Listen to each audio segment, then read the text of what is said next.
Guerra psicológica, orígenes y uso. Hoy vamos a conocer un lado del que se habla relativamente poco en la guerra, y ese es el uso de la psicología. Si no te has suscrito al canal, estás a un solo clic de hacerlo. Publico contenido varias veces por semana. Ahora, a lo que venimos.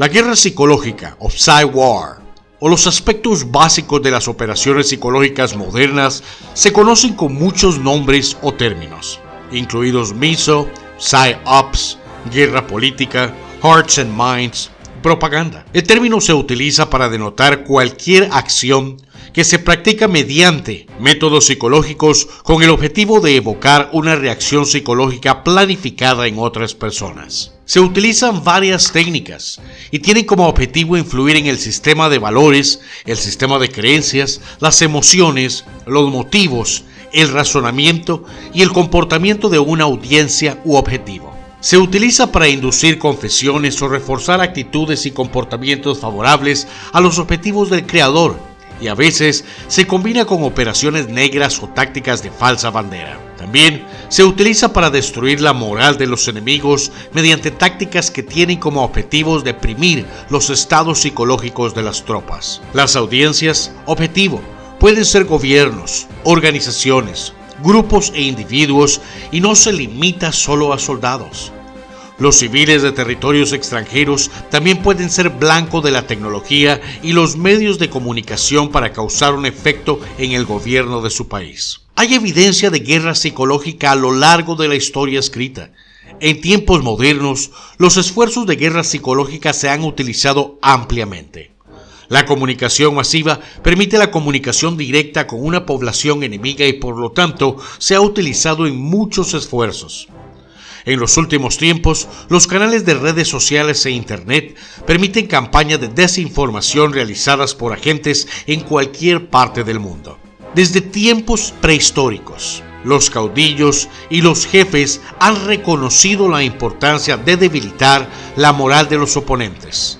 En la batalla de Pelusium, 525 AC, entre el Imperio Persa y el Antiguo Egipto, las fuerzas persas utilizaron gatos y otros animales como táctica psicológica contra los egipcios, quienes evitaron dañar a los gatos debido a creencias religiosas y hechizos. Ganarse el favor de los partidarios fue la otra cara de la guerra psicológica, y uno de los primeros practicantes de esto fue Alejandro el Grande, quien conquistó con éxito gran parte de Europa y el Medio Oriente, y se aferró a sus conquistas territoriales mediante la cooptación de las élites locales en el territorio griego, administración y cultura. Alejandro dejó a algunos de sus hombres en cada ciudad conquistada para introducir la cultura griega y oprimir las opiniones disidentes. Sus soldados recibieron dotes para casarse con los lugareños en un esfuerzo por fomentar la asimilación. Genghis Khan, líder del Imperio Mongol en el siglo XIII DC, empleó técnicas menos sutiles.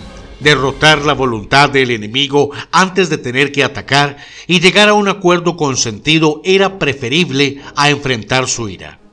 Los generales mongoles exigieron sumisión al Khan y amenazaron a las aldeas capturadas inicialmente con una destrucción total si se negaban a rendirse. Si tenían que luchar para tomar el asentamiento, los generales mongoles cumplieron sus amenazas y acabaron a los sobrevivientes.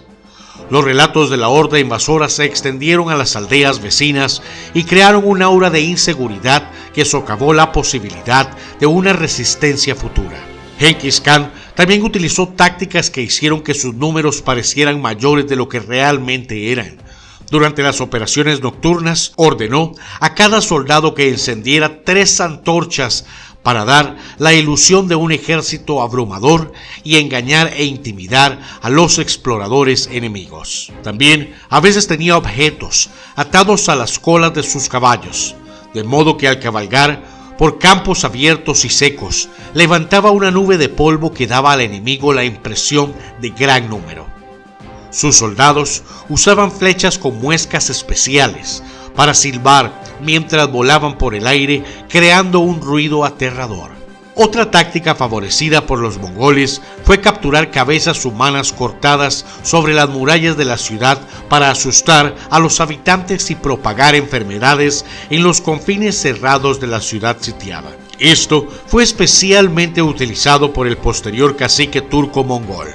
El califa musulmán Omar, en sus batallas contra el imperio bizantino, envió pequeños refuerzos en forma de flujo continuo, dando la impresión de que eventualmente se acumularía una gran fuerza si no se trataba rápidamente. Durante la dinastía Qin temprana y la dinastía Zhou oriental tardía en la China del siglo I DC, la estrategia del fuerte vacío se usó para engañar al enemigo, haciéndole creer que un lugar vacío era una emboscada, a fin de evitar que lo atacaran usando la psicología inversa.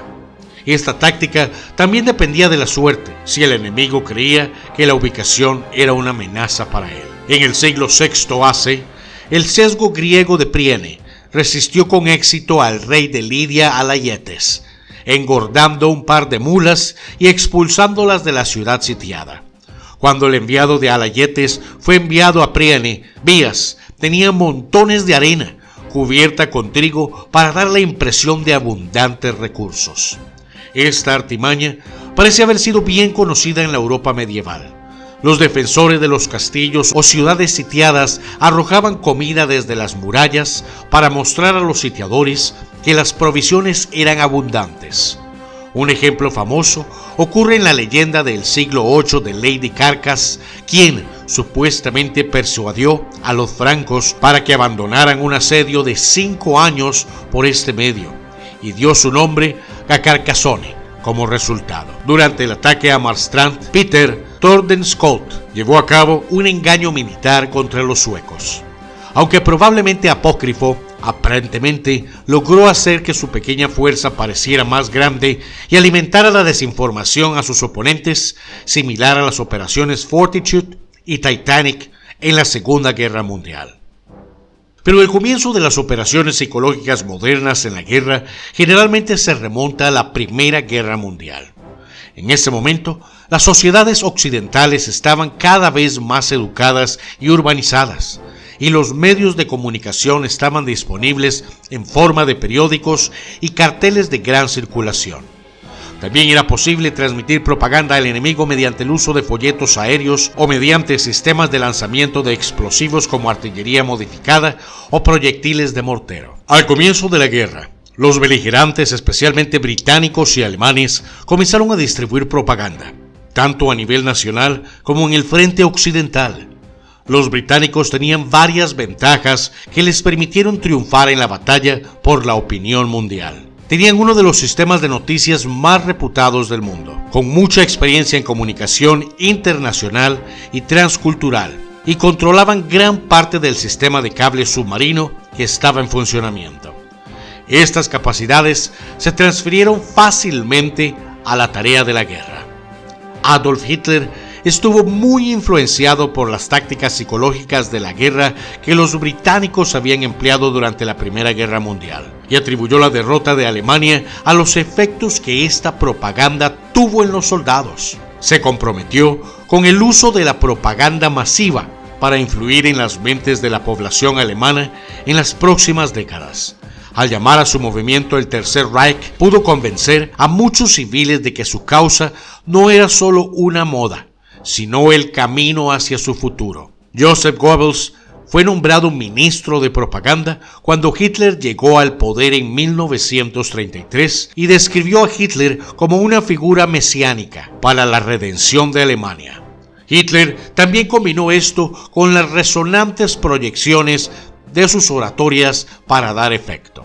El plan alemán Fallgrund de invasión de Checoslovaquia tenía una gran parte relacionada con la guerra psicológica dirigida tanto a civiles y al gobierno checoslovaco como fundamentalmente a los aliados checoslovacos. Tuvo éxito hasta el punto de que Alemania obtuvo el apoyo del Reino Unido y Francia mediante el apaciguamiento para ocupar Checoslovaquia sin tener que librar una guerra total, sufriendo solo pérdidas mínimas en la guerra encubierta antes del Acuerdo de Múnich. Durante la Segunda Guerra Mundial, los británicos hicieron un uso extenso del engaño, desarrollando muchas técnicas y teorías nuevas. Los principales protagonistas en ese momento eran la Fuerza A, creada en 1940 bajo Dudley Clark, y la Sección de Control de Londres, construida en 1942 bajo el control de Joe Bevan. Clark fue pionero en muchas de las estrategias de engaño militar. Sus ideas para combinar órdenes de batalla ficticias, engaño visual y agentes dobles ayudaron a definir la estrategia de engaño de los aliados durante la guerra, como lo que se le ha referido al mayor engañador británico de la Segunda Guerra Mundial. Estados Unidos llevó a cabo un extenso programa de guerra psicológica durante la Guerra de Vietnam. El programa Phoenix tenía el doble objetivo de asesinar al personal del Frente de Liberación Nacional de Vietnam del Sur y aterrorizar a cualquier simpatizante potencial o partidario pasivo. El programa Chieu Hoi del gobierno de Vietnam del Sur promovió las deserciones del NLF. Cuando los miembros del PRG fueron asesinados, agentes de la CIA y de las Fuerzas Especiales colocaron naipes en la boca del fallecido como tarjeta de visita. Estados Unidos también utilizó cintas de sonidos humanos distorsionados y las reprodujo durante la noche, haciendo que los soldados vietnamitas pensaran que los muertos habían vuelto para vengarse. La CIA hizo un uso extensivo de los soldados de la Contra para desestabilizar al gobierno sandinista en Nicaragua. La CIA utilizó técnicas de guerra psicológica contra los panameños mediante transmisiones de televisión sin licencia. También ha utilizado transmisiones de propaganda contra el gobierno cubano a través de TV Marti, con sede en Miami, Florida. Sin embargo, el gobierno cubano ha tenido éxito en bloquear la señal de TV Marti.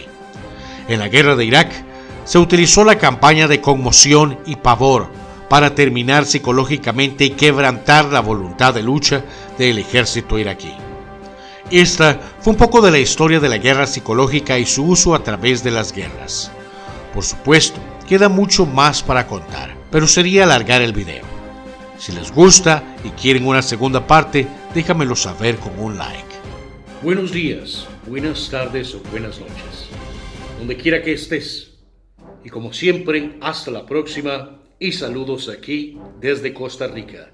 Pura vida, mis hermanos.